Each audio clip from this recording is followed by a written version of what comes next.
Chapter 23 The Badlands. Graham said, "How's your snake leg, Gooseberry?" He was worried about Graham, but less about her leg than her raspy breathing. "We'll stop in the Badlands, okay?" Graham merely nodded. The closer we got to the Badlands, the more wicked were the whispers in the air. "Slow down. Slow, slow, slow." "Maybe we shouldn't go to the Badlands," I suggested. "What? Not go? Of course we should go," Graham said. "We're almost there. It's a national treasure." My mother must have traveled on this road. What was she thinking about when she saw that sign?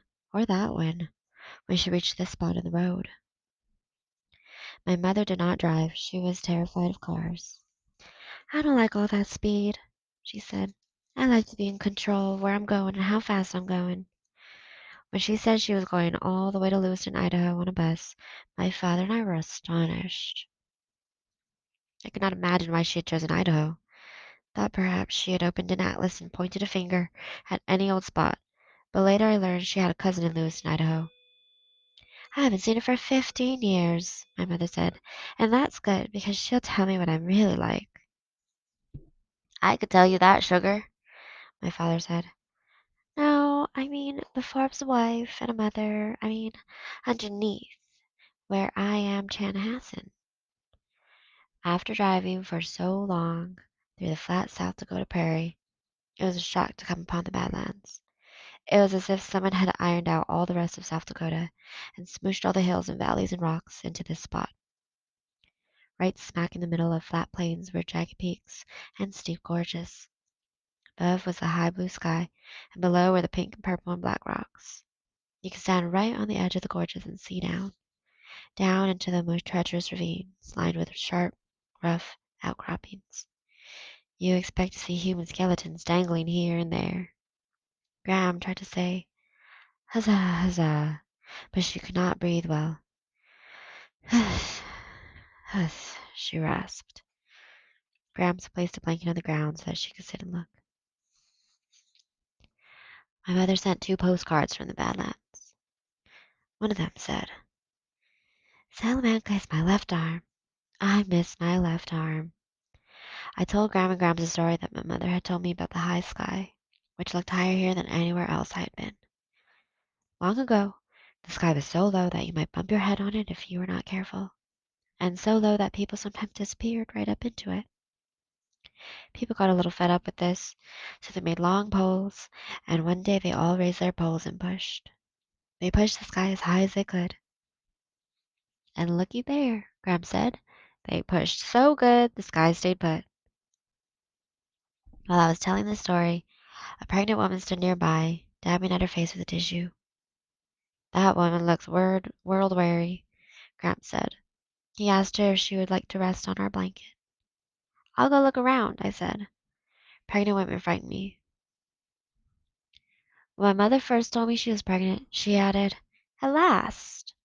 We really are going to fill this house up with children." At first I didn't like the idea. What was wrong with having just me? My mother, father, and I were our own little unit. As the baby grew inside her, my mother let me listen to his heartbeat and to feel it kicking against her, and I started looking forward to seeing this baby. I hoped it would be a girl, and I would have a sister. Together, my father, my mother, and I decorated the nursery. We painted it sparkling white and hung yellow curtains.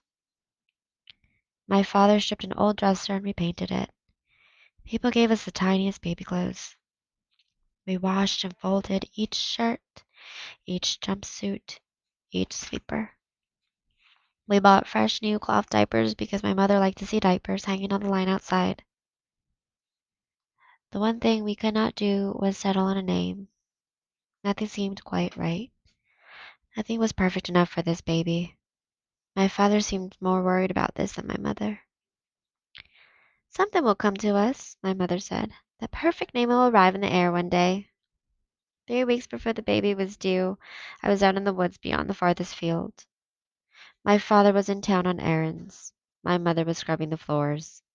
She said that scrubbing the floors made her back feel better. My father didn't like her to do this, but she insisted. My mother was not a fragile, sickly woman. It was normal for her to do this sort of thing. In the woods, I climbed an oak, singing my mother's song. Oh, don't fall in love with a sailor boy, a sailor boy, a sailor boy. I climbed higher and higher. Don't fall in love with a sailor boy. Then the branch I stepped on snapped, and I grabbed out at another, but it was dead and came away in my hands. I fell down, down as if I were in slow motion. I saw leaves. I knew I was falling. When I came to, I was on the ground with my face pressed into the dirt. My right leg was twisted beneath me when I tried to move it. It felt as if sharp needles were shooting all up and down my leg. I tried to drag myself across the ground, but the needle shot up to my brain and made everything black. There was a walloping, buzzing in my head. I must have passed out again, because the next time I opened my eyes, the woods were darker and the air was cooler. I heard my mother calling. Her voice was distant and faint, coming, I thought, from near the barn. I answered, but my voice was caught in my chest.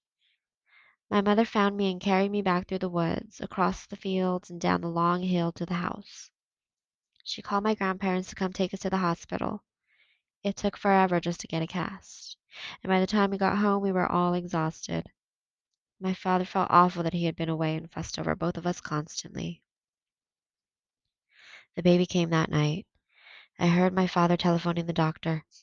She won't make it, he said. It's happening now, right now. On my new crutches, I tottered down the hall. My mother was sunk into the pillows, sweating and groaning. Something's wrong, she said to my father. She saw me standing there and said, You shouldn't watch. I don't think I'm very good at this. In the hallway outside her room, I lowered myself to the floor. The doctor came. My mother screamed just once, one long, mournful wail, and then it was quiet. When the doctor carried the baby out of the room, I asked to see it. It had a pale bluish tinge, and there were marks on its neck where the umbilical cord had strangled it. It might have been dead for hours, the doctor told my father. I just can't say exactly. Was it a boy or a girl? I asked. The doctor whispered his answer. A girl.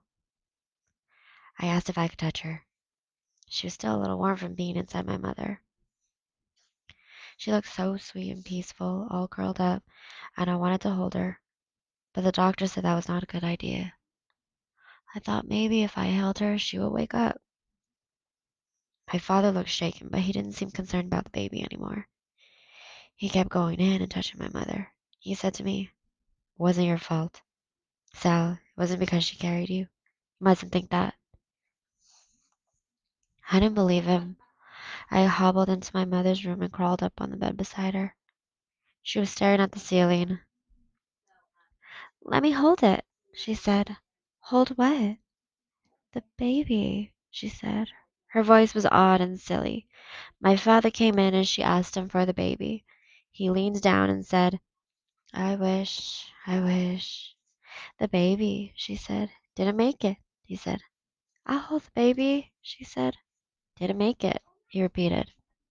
Can't be dead, she said in the same sing-song voice. It's alive just a minute ago. I slept beside her until I heard her calling my father. When he turned on the light, I saw the blood spread out all across the bed. It had soaked the sheets and the blanket. It had soaked into the white plaster of my cast. An ambulance came and took her and my father away. Gram and Grams came to stay with me. Gram took all the sheets and boiled them. She scrubbed the blood from my cast as best she could, but a dark pink stain remained. My father came home from the hospital briefly the next day. We should name the baby anyway, he said. Do you have any suggestions? The name came to me from the air. Tulip, I said. My father smiled. Your mother will like that. We'll bury the baby in a little cemetery near the aspen grove, where the tulips come up every spring. My mother had 2 operations in the next 2 days. She wouldn't stop bleeding. Later, my mother said, The took out all my equipment. She would not have any more babies. I sat on the edge of a gorge in the Badlands, looking back at Grandma Gramps and the pregnant woman on the blanket. I pretended that it was my mother sitting there, and she would still have the baby, and everything would be the way it was supposed to be. Then I tried to imagine my mother sitting here on her trip out to Lewiston, Idaho. Did all the people on the bus get out and walk around with her, or did she sit by herself, like I was doing? Did she sit here in this spot? Did she see that pink spire? Was she thinking about me? I picked up a flat stone and sailed it across the gorge where it hit the far wall and plummeted down, down, careening off the jagged outcroppings. My mother once told me the Blackfoot story of Napi, the old man who created men and women. To decide if these new people should live forever or die, Napi selected a stone. If the stone floats, he said, you will live forever. If it sinks, you will die. Napi dropped the stone into the water. It sank. People die. Why did Napi use a stone? I asked. Why not a leaf? My mother shrugged. If you had been there, could have made the rock float, she said. She was referring to my habit of skipping stones across the water. I picked up another rock and sailed it across the gorge, and this one, too, hit the opposite wall and fell down and down and down. It was not a river, it was a hole. What did I expect?